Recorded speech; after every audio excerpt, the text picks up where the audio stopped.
They told you blood is thicker than water. That is the most dangerous lie you have ever been forced to swallow. You were raised to believe that your family is your ultimate safe haven, the only people who will unconditionally have your back. But wake up and look at the reality of your life. Look at the exhaustion. Look at the constant friction. The harshest truth about human nature is this. When you are attacked by a stranger, you see it coming. You can raise your shield, but the knife that will ultimately destroy you is never coming from the front. It is held by someone sitting at your own dinner table. Family members often turn out to be the most lethal enemies you will ever face later on in life, precisely because they are the only ones allowed behind your defenses. A stranger has to guess what makes you insecure. Your family has the exact coordinates the building till Pantafike. They know your triggers, they know your guilt, and they know exactly how to weaponize your own empathy against you to get what they want. You assume they want you to win. They do, but only as long as your victory does not make them feel like a failure. The second you outgrow the role they assigned to you, you are no longer a relative, you are a threat. 500 years ago, a man sat in the halls of Florence and watched men destroyed by the people they trusted most. He watched princes betrayed by their brothers. He watched cardinals destroyed by the whispers of their cousins. He watched men lose fortunes, reputations, and their lives, not to enemy armies, but to the people they once passed the bread to at dinner. His name was Niccolò Machiavelli, and he was the only man in history brave enough to write the operating manual for human nature exactly as it is, not as we pretend it to be. He exposed the mechanics of power without a single apology. He stated a terrifying, undeniable fact about familial loyalty. Men forget more quickly the death of their father than the loss of their patrimony. He meant that blood loyalty vanishes the exact second it conflicts with personal greed or a bruised ego. Today we are going to expose the 4 specific family members you must absolutely never trust. If you possess these people in your bloodline and you continue to share your dreams, your money, and your vulnerabilities with them, they will destroy you from the inside out. They will dismantle your confidence and call it tough love.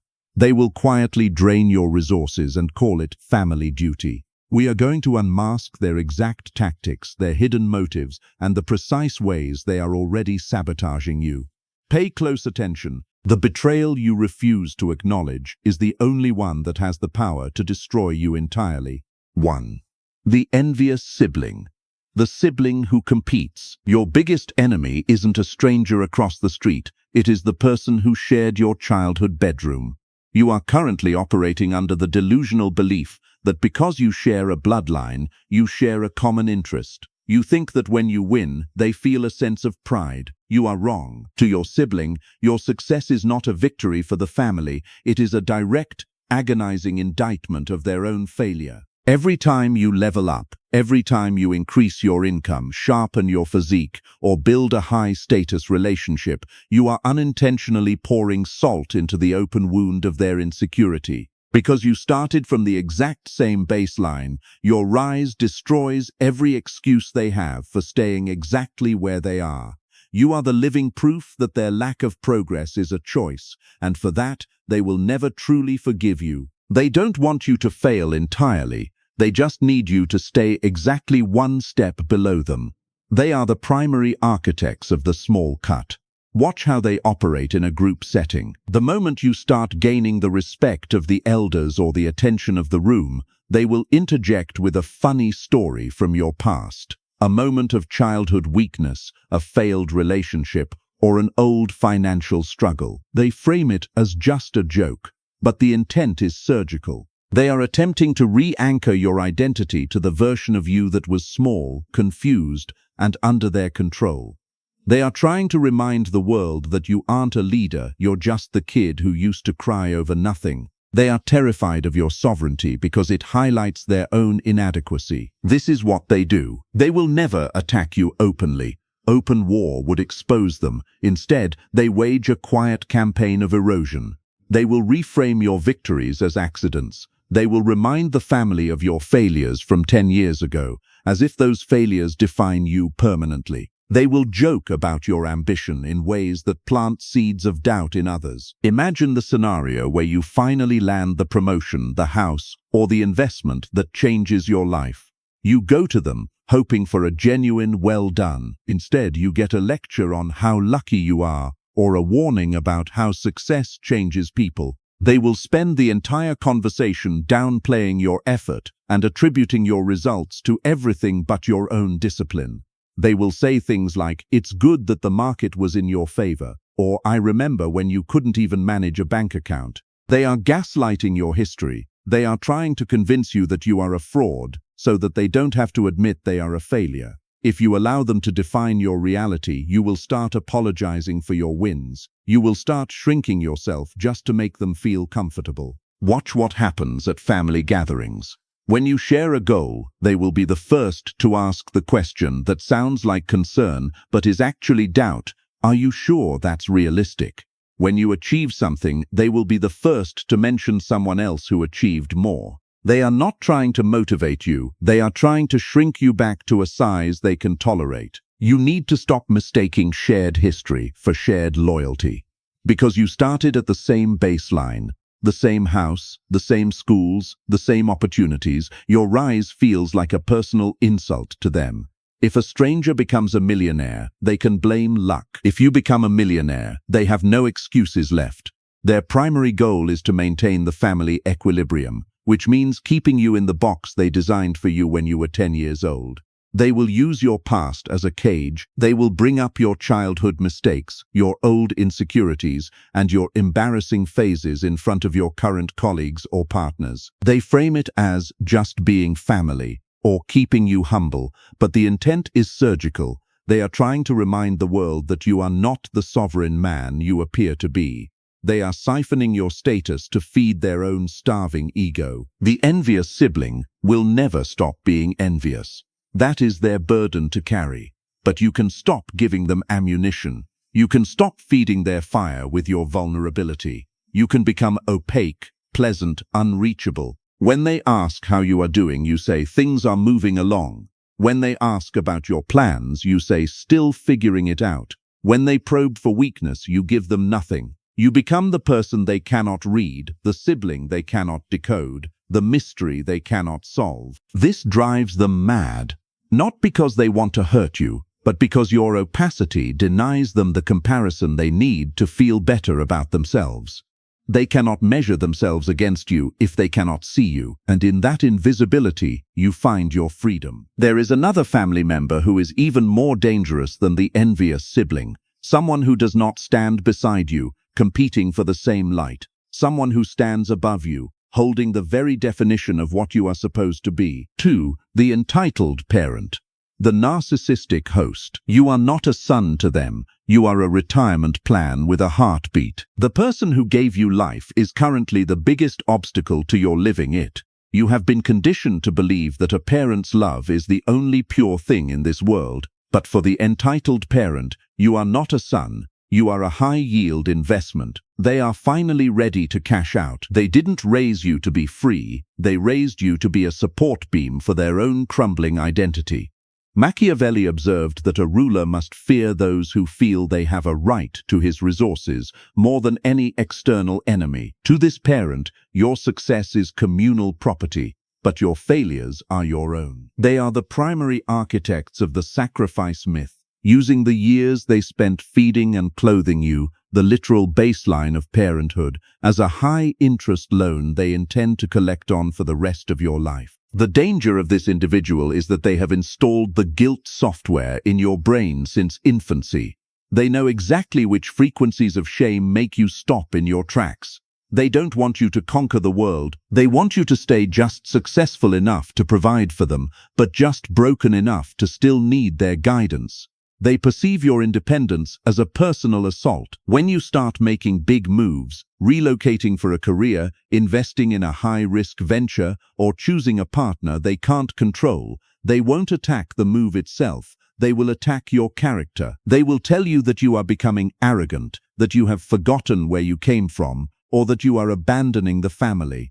They are trying to clip your wings and calling it a warm blanket. Consider the scenario where you finally decide to move to a different city to pursue a massive opportunity. A normal parent would feel a mix of pride and sadness. The narcissistic host feels panic. Watch what happens. Suddenly, they develop a mysterious health issue. A crisis erupts at home that only you can solve.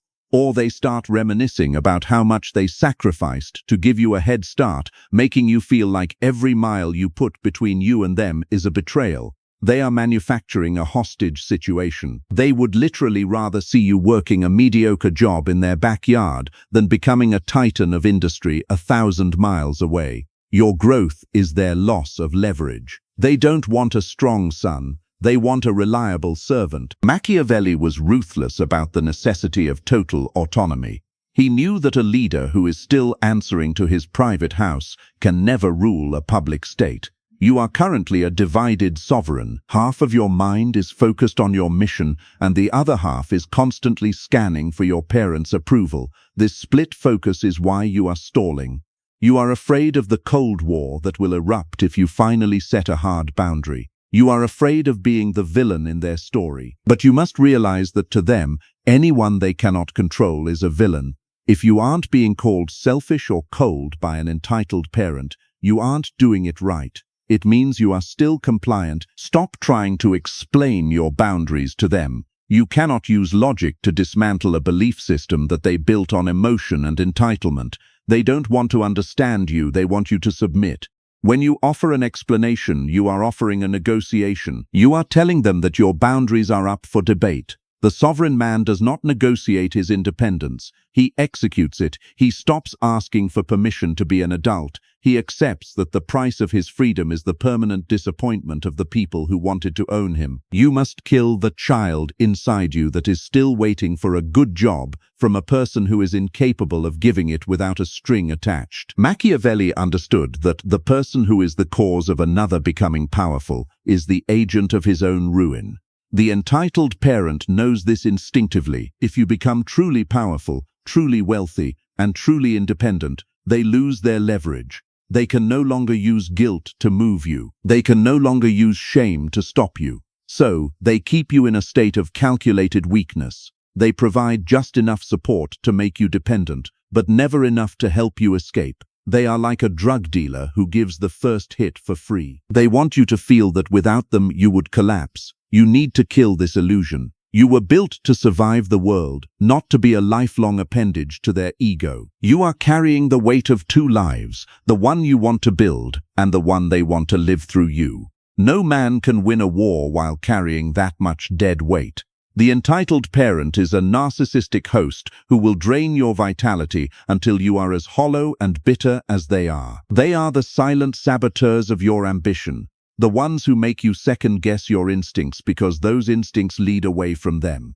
You have been taught that honoring your parents means obedience. It doesn't. It means becoming the most powerful version of yourself, even if that version is someone they no longer recognize. The next member we expose is the one who will take your private maps and hand them directly to your enemies while smiling at your table. Prepare for the messenger, who is actually a spy. 3. The information broker. The family gossip. The most dangerous person in your family isn't the one shouting in your face. It's the one listening to you with a concerned smile while mentally taking notes. This is the information broker. They are the self-appointed intelligence agency of the bloodline. They don't have a mission of their own, so they have made it their business to trade in yours. They present themselves as the neutral party, the peacemaker, or the good listener who just wants everyone to get along. But in the cold mechanics of power, there is no such thing as a neutral party. There is only the person who is gathering data and the person who is giving it away. Every secret you share, every struggle you confess, and every plan you mention in confidence is treated by this person as social currency. They aren't keeping your secrets, they are holding them in inventory until the market price is right. The person you trust with your secrets is the same person who will eventually sell them for the price of a 5-minute conversation. You think you are talking to a neutral ally, a sibling, an aunt, or a cousin who just wants everyone to get along. but you are actually handing the blueprints of your life to an unauthorized intelligence agency. The information broker is the family's social merchant. They don't have a mission of their own, so they trade in yours. They don't have a life that matters, so they make yours their primary content. Machiavelli understood that the courtier who brings you news of others is always taking news of you back to them. To this person, your private struggles, your financial setbacks, and your marriage problems are not things to be protected. They are currency. They don't necessarily hate you, but they value the hit of being the person in the know more than they value your privacy or your future. They are dangerous because they use the mask of empathy to perform psychological reconnaissance. Watch how they operate. They never approach you with an attack. They approach you with a concerned question. I heard you've been stressed lately. Is everything okay? Or, you know I'm always here if you need to talk, right? They make you feel heard and seen for the first time in months. Because you are lonely, or because the rest of your family is so toxic, you let your guard down. You exhale. You tell them about the debt you're hiding, the argument you had with your wife, or the fact that you're planning to quit your job. The moment the words leave your mouth, you feel a sense of relief. You shouldn't. You should feel the same way a man feels when he realizes he just handed a loaded gun to a person who is standing behind him. Realize that your need to be understood by your family is a fatal strategic error.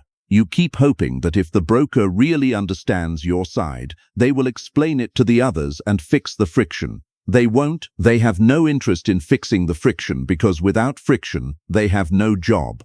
They thrive on the he said, she said dynamics. They love the triangulation. They are the ones who tell you what your brother said about you just to watch your reaction. Then they take your reaction back to your brother to keep the fire burning. They are arsonists dressed as firefighters. Stop giving them the matches. Every time you vent to them, you are just providing them with fresh wood. You are not getting it off your chest, you are putting it into their pocket. The most dangerous thing the broker does is provide the psychological blueprint to the envious sibling.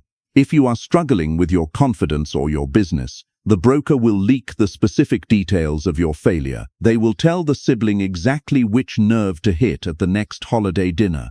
When the sibling makes that joke that cuts you to the bone, they didn't come up with it on their own. They were briefed by the broker. You are being hunted by a team, and the broker is the scout. They are the reason you feel like the family always knows exactly how to hurt you. It's because you told them where the armor was thin. You must adopt a need-to-know basis for every member of your bloodline. If you aren't prepared for the entire family to know a piece of information, do not tell the information broker. Treat every conversation with them as a public press conference. Give them the official narrative, the sanitized, boring, successful version of your life. Tell them the weather is great and work is busy but good. Give them 0 data points. If they can't find a hook, they will move on to a different target. They don't have loyalty to you, but they also don't have loyalty to the people they report to. They are loyal only to the drama. If you are boring, you are useless to them. Become the most boring person in their world. You've identified the spy and the controller, but you haven't yet faced the person who sees your success as a literal buffet for their own failures. If you thought the gossip was a drain on your energy, the next revelation will show you the person who will quietly bankrupt your future and pull you into the depths of their own self-destruction, all while smiling and calling you brother. Prepare yourself for the ultimate anchor. 4. The black sheep opportunist.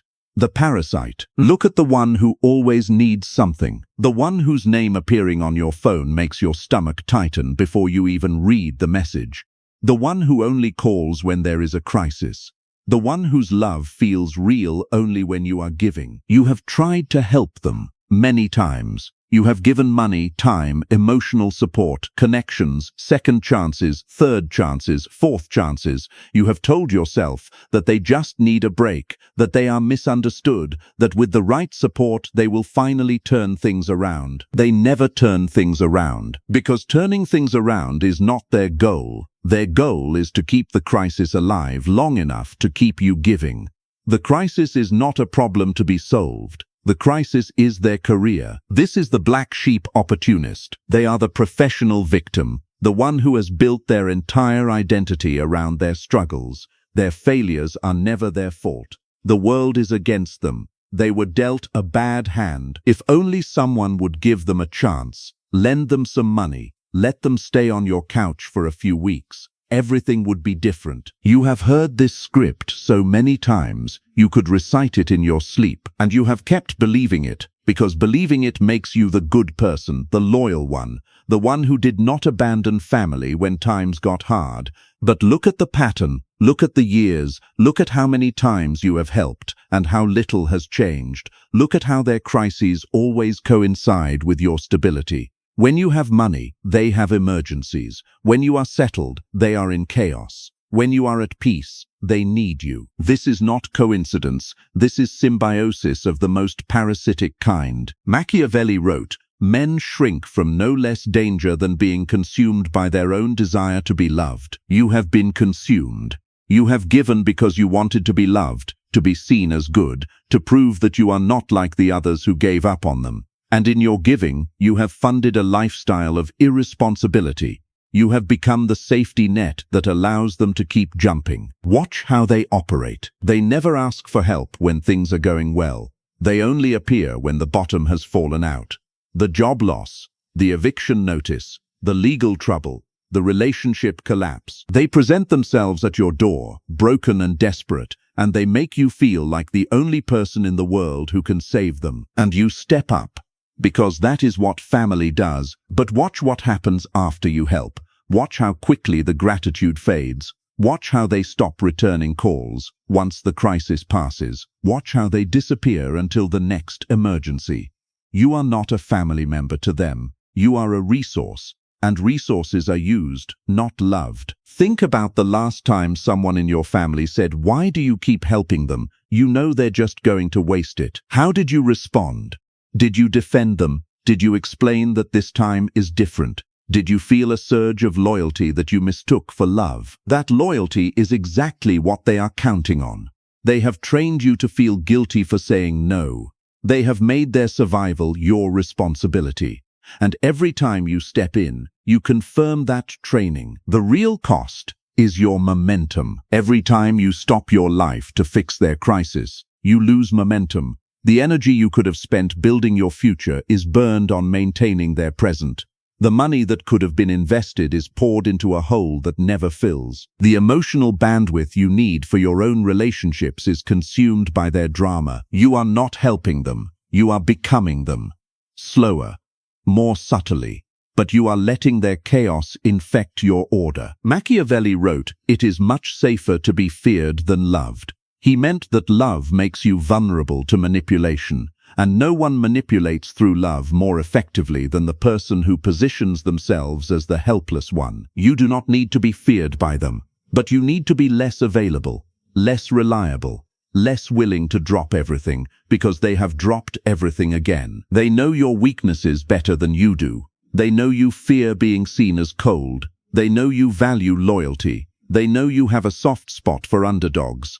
They have studied you your entire life, and they have become experts at playing the exact frequencies that make you move. When you hesitate to help, they escalate. They remind you of family. They remind you of all the times they were there for you, even if those times were rare or imagined. They make you feel like refusing is betrayal. They position themselves as the victim of your cruelty, not the author of their own circumstances, and you fold every time, because the guilt is worse than the cost. Machiavelli warned, "A prince must have no other object or thought than war and its organization and discipline." You are at war, not with them as enemies, but with the pattern. You are fighting the gravitational pull of their dysfunction, and you are losing because you keep engaging on their terms. So what do? You stop rescuing, not because you are cruel, because you understand that rescuing is not helping. Rescuing is enabling.